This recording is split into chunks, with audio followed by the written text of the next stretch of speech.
convención en simple. Bienvenidos y bienvenidas a nuestro programa La Convención en Simple, un súper espacio para ir analizando y seguir los pasos, por supuesto, del borrador de nueva Constitución, que ya incluso está armonizado como texto, así es que bienvenidos a aquellos que quieran verlo en esa versión. Nos acompaña, como siempre, Alejandro Fernández, director de la Fundación Pacto Social, abogado y, más importante aún, profesor de formación ciudadana del Colegio San Joaquín de Renca. ¿Cómo estás? Súper bien, ¿cómo estás tú? Bien, el profe para mí sería eso. de educación cívica, pero ahora se llama formación ciudadana. Sí, así tenés que decir el profe Alejandro. El profe Alejandro, vamos con el profe Alejandro. Profe Alejandro, querido, hoy día tenemos un tema que es súper relevante porque nos afecta en el día a día, ¿no? En nuestro desarrollo profesional, en nuestros trabajos. ¿Qué pasa con las leyes laborales bajo la luz, quiero decir, de este nuevo borrador de Constitución? ¿Vamos de inmediato? Vamos. Súper. Lo más recomendable en estos casos es que vayamos dividiéndonos por temáticas y así vamos entendiendo mejor el texto. La primera pregunta es más bien de contexto general. ¿Cuáles son los principales cambios en los derechos de los trabajadores? A lo mejor puedes hacer un breve sobre qué son los derechos de los trabajadores. Perfecto. Voy a partir primero, claro, qué es lo que establece hoy día la Constitución. Siempre es bueno para saber si aumenta, disminuye o se Ujú. corrige, etcétera. La Constitución actual establece la libertad de trabajo y su protección, ¿ya? Ok.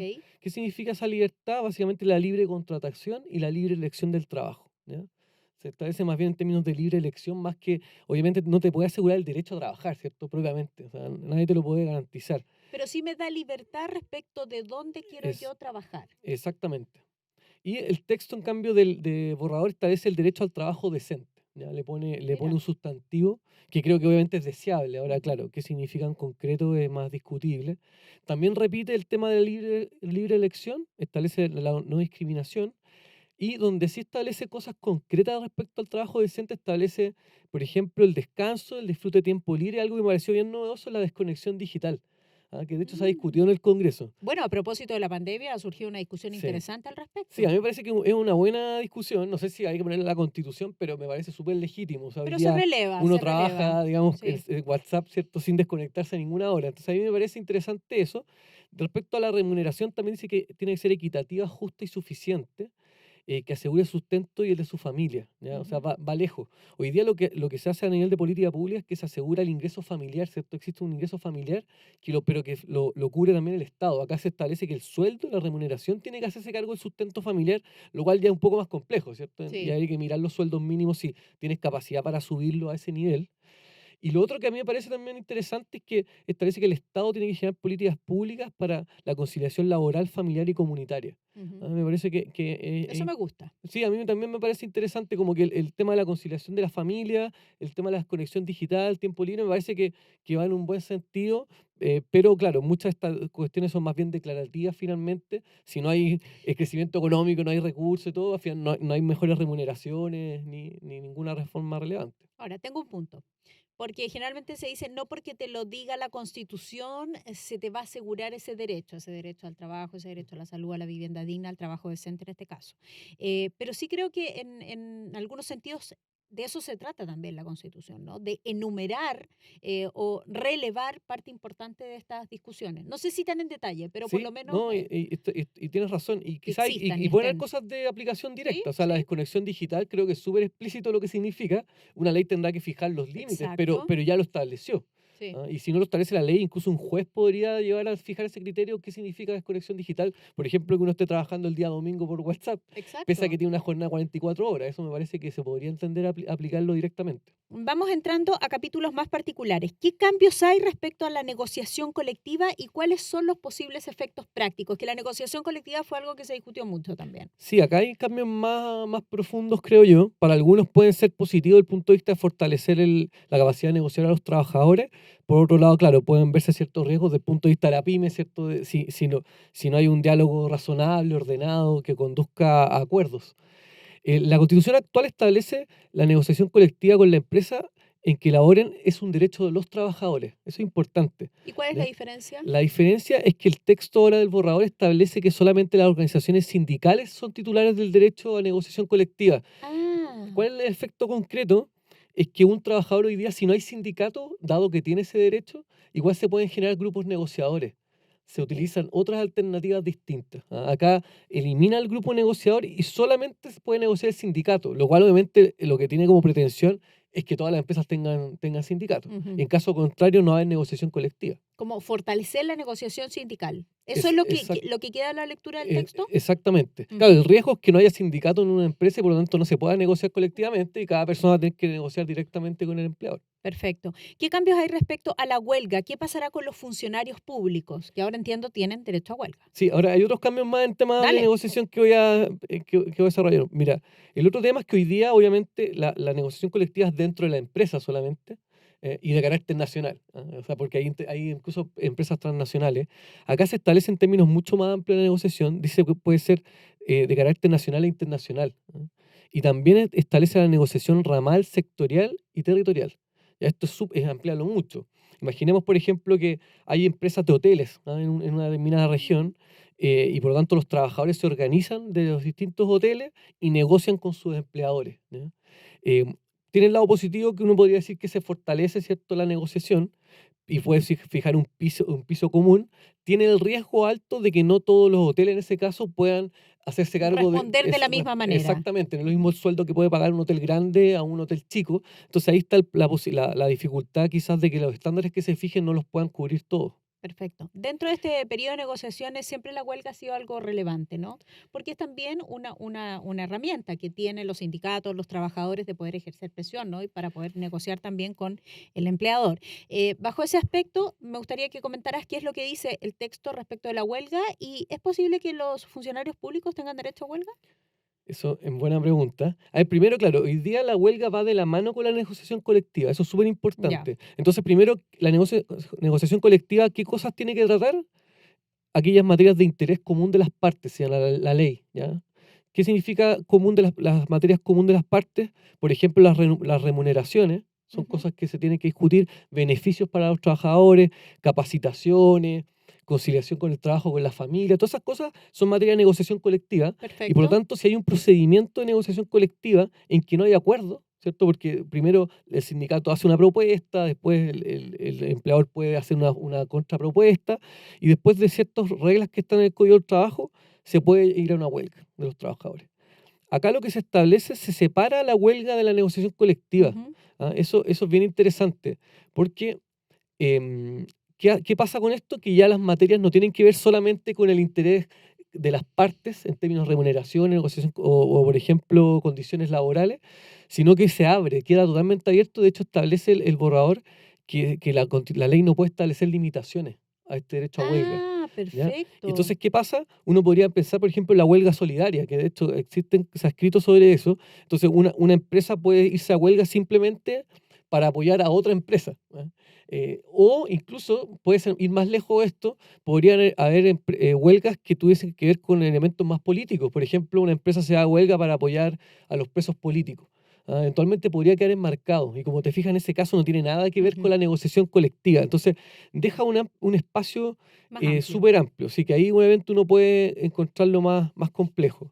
Y por otro lado, claro, respecto a los funcionarios públicos, a quienes pueden irse a huelga, hoy día se establece que no pueden irse a huelga los funcionarios del Estado ni las municipalidades. Solo para recapitular, en la Constitución entonces actual, los funcionarios públicos no tienen derecho a huelga. Exactamente. Ok. Sí tienen derecho a negociación colectiva. Que es distinto, pero exacto. están unidos. Claro, y a tener organizaciones sindicales. Hoy día existen asociaciones de funcionarios, pero claro, dado que el Estado presta servicios esenciales y además monopólicos, ¿cierto? O sea, el Estado tiene un registro civil, un servicio de puesto interno, etcétera. Puede paralizar actividades importantes del país en el caso de que se produzca una huelga. El servicio médico legal, o sea, es Sí, muy lo complejo. hemos visto, además. Lo hemos visto, exactamente. Entonces, hoy, la Constitución que establece dos cosas de la actual. Uno, limita a los funcionarios, deja fuera a los funcionarios del Estado y municipalidades. Y dos, establece ciertos tipos de empresas que no pueden irse a huelga también. ¿Cuáles son? Las que atiendan servicios de utilidad pública, cuya paralización cause grave daño a la salud, economía del país, abastecimiento de la población y seguridad nacional. ¿Ya? Esas son las causales de empresas que no pueden, por ejemplo, imagínate una empresa eléctrica o sanitaria, ¿cierto? Esas empresas no pueden parar porque generan un efecto grave en la salud de las personas, etcétera. El texto entonces de la convención, por un lado, abre mucho más la posibilidad de huelga, solamente establece que los que no pueden hacerlo son las Fuerzas Armadas y las de orden y seguridad pública, o sea, los carabineros, policía de investigaciones no pueden irse a huelga en ningún caso, lo cual es razonable, ¿cierto? Eso Razonable, sí que absolutamente. genera problemas muy graves.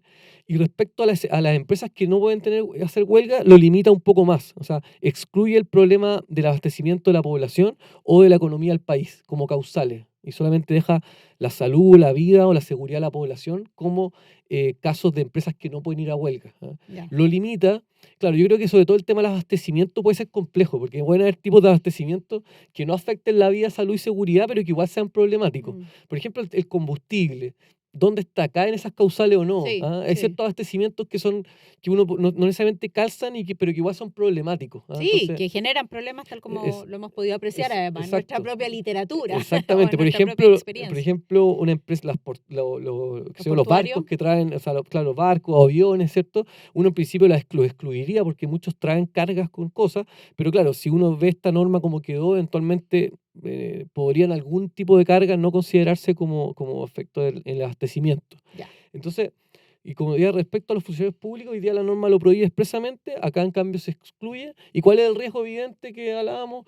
Los funcionarios públicos se dan a huelga y dejamos de tener un servicio público disponible, ¿cierto? Ujú. Hoy día lamentablemente igual se hace, que esa es el contraargumento, ya Alguien podría pasa. decir, bueno, pero ¿cuál es la diferencia si hemos visto paralización en el servicio del registro civil, por ejemplo? Exactamente, es problemático y es ilegal e inconstitucional la huelga Mm. hoy día, igual existe, sin embargo lo razonable parecía más bien fortalecer esa prohibición, incluso fijar otras reglas como sanciones para el caso que se haga, y en cambio se optó por abrirlo totalmente esa posibilidad de huelga. Perfecto. ¿Cerraste ese capítulo de negociación y huelga?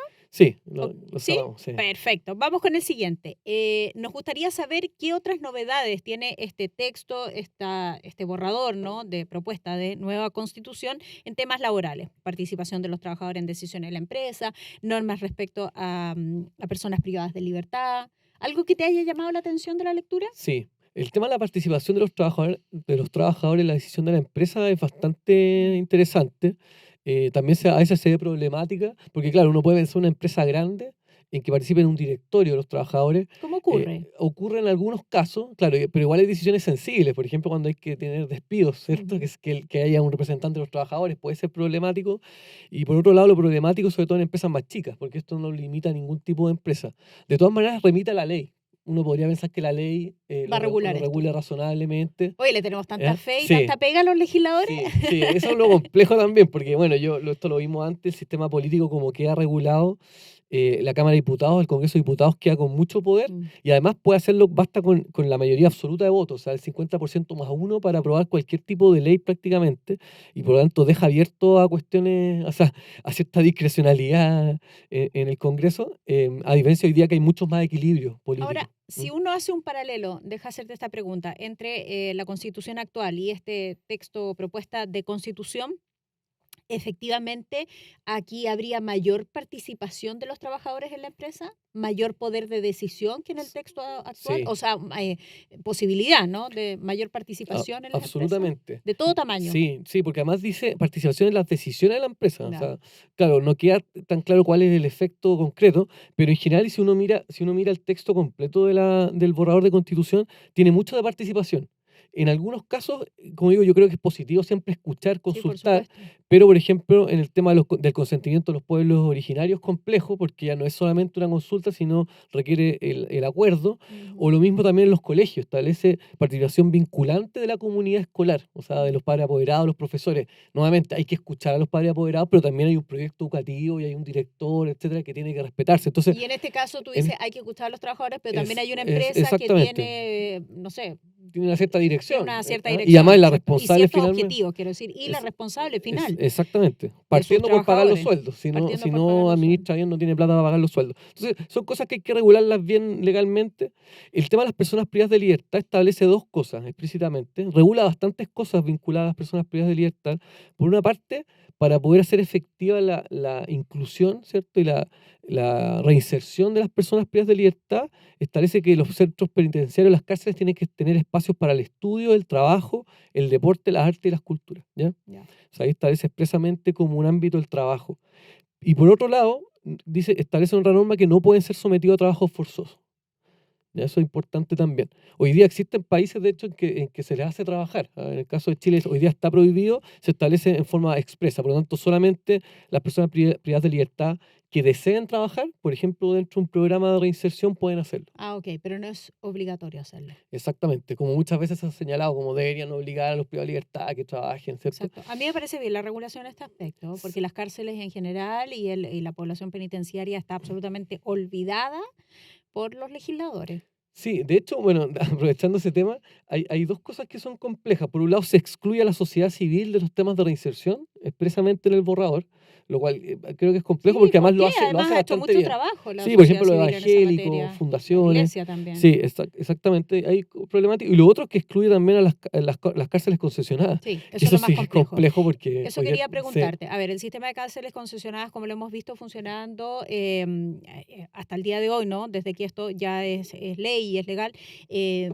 creo que es de lo que ha funcionado. No sé, puedo estar muy equivocada, pero con las personas que conocen de este sistema coinciden en eso, digamos, que efectivamente para poder asumir la cantidad de población penitenciaria en mejores condiciones y tender hacia una mayor reinserción, los privados más han sido un aporte que un sí, o estorbo en sea, esta materia. absolutamente. Yo fui jefe de división de reinserción social, así que me tocó conocerlo de cerca. Y las cárceles concesionadas tienen que cumplir contratos. Por lo tanto, Sí, tienen que tener la cantidad de personas que corresponden, las comidas donde corresponden, etcétera.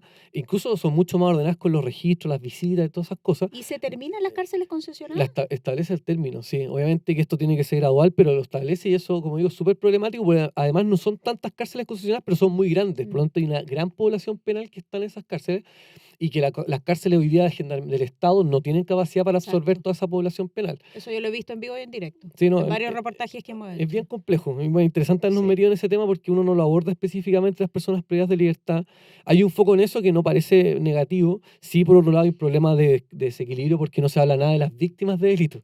La defensoría de víctimas, o sea, hay mucho foco en el victimario, en la persona que comete el delito, pero poco en el que sufre el delito. Ya, pero si nos Sí, vamos a hacer la lupa efectivamente en el sistema penitenciario aquí, coincidimos plenamente ambos en eso. Yo creo que si hay algo que está funcionando hoy día y es algo de lo que no muchos se quieren hacer cargo, es precisamente en la población eso. penitenciaria y bueno, quedarían excluidas entonces estas cárceles Exactamente. concesionadas. Y lo otro que se menciona respecto al tema laboral son las personas con discapacidad. Se establece que la ley tiene que tener un sistema nacional y dentro de la cual tienen que haber políticas y programas destinados a atender su necesidad de trabajo, educación, vivienda, salud y cuidado. Nuevamente esto queda la ley, ¿ah? Pero se Ujú. menciona expresamente las personas con discapacidad y poner atención en términos del tema del trabajo. Cosa que, por lo menos, con la cual yo estoy de acuerdo. Vamos con el último punto, el empleo informal, que es uno de los grandes problemas en nuestro país. Tantas veces que hablamos, oye, de los retiros del 10%, todo eso está en el marco de la formalidad. Esos son trabajadores o somos trabajadores que hemos estado en el mundo formal, pero hay mucho mundo informal o empleo informal actualmente en nuestro país. Se avanza, se retrocede, ¿qué pueden esperar las pymes? Sí, es complejo el tema, porque además el empleo informal se traduce mucho en el comercio ambulante, Mm. ¿cierto? Que hoy día ya parece ya no ya son como pymes de comercio ambulante. Sí, con mucha Eh, externalidad sí, negativa. yo creo que si uno mira la experiencia como comparada en otros países, puede terminar creciendo la informalidad si se ponen muchas restricciones. O sea, pensemos en una pyme que, por ejemplo, tiene el temor de que se fortalezca mucho los sindicatos o que hayan huelgas, incluso sin razón, sin que sea en contexto de negociación colectiva. Esas pymes pueden tender al menos intentar que los trabajadores estén en condiciones distintas, no bajo contratos de trabajo formales. Entonces, yo creo que hay que medir súper bien un equilibrio entre derechos de los trabajadores, pero también condiciones, digamos, para el empleador que sean razonables. Lo mismo las remuneraciones, porque si uno fuerza demasiado la exigencia, bueno, puede tener el efecto contrario que sea más informalidad, que obviamente no es un efecto deseado, como dices tú, cuando hay empleo formal hay cotizaciones de salud, de pensión y Exacto. por lo tanto tiene mucho mayor protección.